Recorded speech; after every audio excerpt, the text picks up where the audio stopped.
গল্পটি রচনা করা হয়েছে দুটি চাষির ওপর, করিম আর রহিম। তাদের ছোট্ট গ্রামের পাশাপাশি জমি চাষ করে।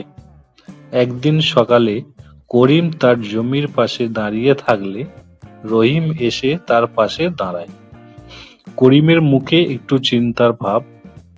তার মুখ দেখে রহিম বুঝতে পারে কিছু একটা সমস্যা হয়েছে, এবং এইখান থেকেই গল্পের সংলাপ সূচনা করা হলো। কি গো করিম ভাই, কি হয়েছে? আজ তোমাকে এত মন খারাপ দেখাচ্ছে কেন? কোনো কিছু সমস্যা হয়েছে? সমস্যা কিছু থাকলে তা তুমি আমায় বলতে পারো। যদি কোনো কিছু সমস্যার সমাধান তোমায় আমি করে দিতে পারি। আর বলিস না রহিম ভাই, ফসল ঠিক মতো উৎপাদন হচ্ছে না, আগের মতো ফসল পায় না। এই নতুন কীটনাশকটা ঠিক মতো জমিতে কাজ করছে না, আর জমির মাটির ক্ষমতা খারাপ হয়ে যাচ্ছে। জমির মাটির শক্তি যেন দিন দিন কমে আসছে।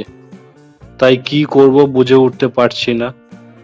তাই চিন্তা ভাবনা করছি যে পরবর্তীকালে কিভাবে চাষ করা যায়, যাতে ফসল আরো একটু বেশি উৎপাদন হয়। আমি তো শুনেছি বেশি কীটনাশক দিয়ে চাষ করলে মাটির উপকারের চেয়ে ক্ষতি হয় বেশি। তা তুমি কোন পদ্ধতিতে চাষ করছো? ভাই, এতদিন যে কীটনাশক দিয়েই চাষ করছিলাম সেই কীটনাশক দিয়েই চাষ করছি, কিন্তু এখন মনে হচ্ছে যে এই কীটনাশক দিয়ে চাষ করলে আর চলবে না, অন্য কোনো পদ্ধতি খুঁজতে হবে। তো কোন পদ্ধতিতে চাষ করা যায়, চাষ করলে ভালো ফসল হবে, একটু বলতে পারিস? করিম ভাই, আমিও গত বছর থেকে জমিতে জৈব সার ব্যবহার করছি। প্রথমে আমিও ভাবতাম যে এইসব জৈব সার দিয়ে ভালো কিছু চাষ করা যায় না, কিন্তু আশ্চর্যজনকভাবে ফসল খুব ভালো উৎপন্ন হয়েছে, এবং জমির মাটিও আগের চেয়ে প্রচুর পরিমাণে স্বাস্থ্যকর হয়েছে। আমি খুব খুশি হয়েছি জৈব সার দিয়ে চাষ করে। আমার মনে হয় তোমাকেও জৈব সার দিয়ে চাষ করলে তুমি উপকার পাবে এবং ফসলও বৃদ্ধি পাবে।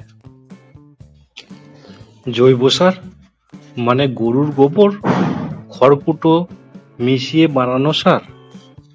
ওইসব দিয়ে ফসল ভালো হবে? এই কথাটা বিশ্বাস করতে কষ্ট হয়। যেখানে দামি কীটনাশক দিয়ে ভালো ফসল উৎপন্ন করতে পারছি না, সেখানে গরুর গোবর আর খড়কুটো দিয়ে তৈরি সার ভালো ফসল উৎপন্ন করতে পারবে তো? হ্যাঁ ভাই, আমারও শুরুতে এমনই মনে হয়েছিল, কিন্তু সেসব প্রাকৃতিক উপাদান ব্যবহার করে আমি নিজেই সার বানিয়েছি।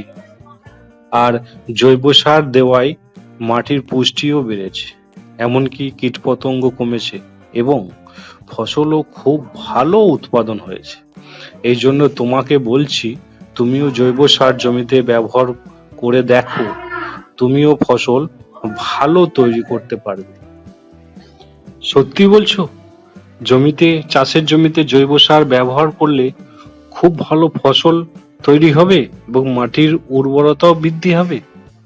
একথা আমার তো বিশ্বাস হচ্ছে না ভাই। হ্যাঁ, শুধু তাই নয়, আমার জমিতে এবার কম পানি দিয়েই কাজ হয়েছে। জৈব সার মাটির ভিতরের আর্দ্রতা ধরে রাখে, ফলে তাতে বেশি পানির দরকার পড়ে না।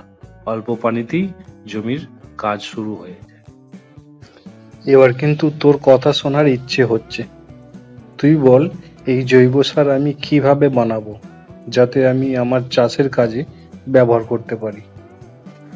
তবে শোনো, জৈব সার তৈরি করা খুব সহজ।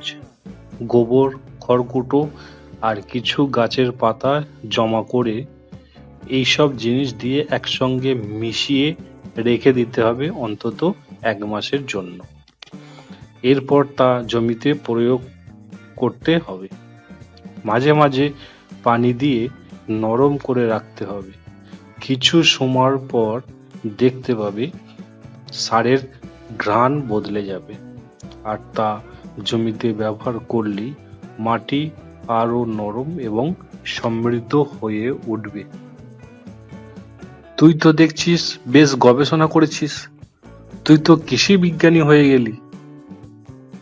বিজ্ঞানী না তো, তবে শেখার ইচ্ছা থেকেই এটা করেছিলাম।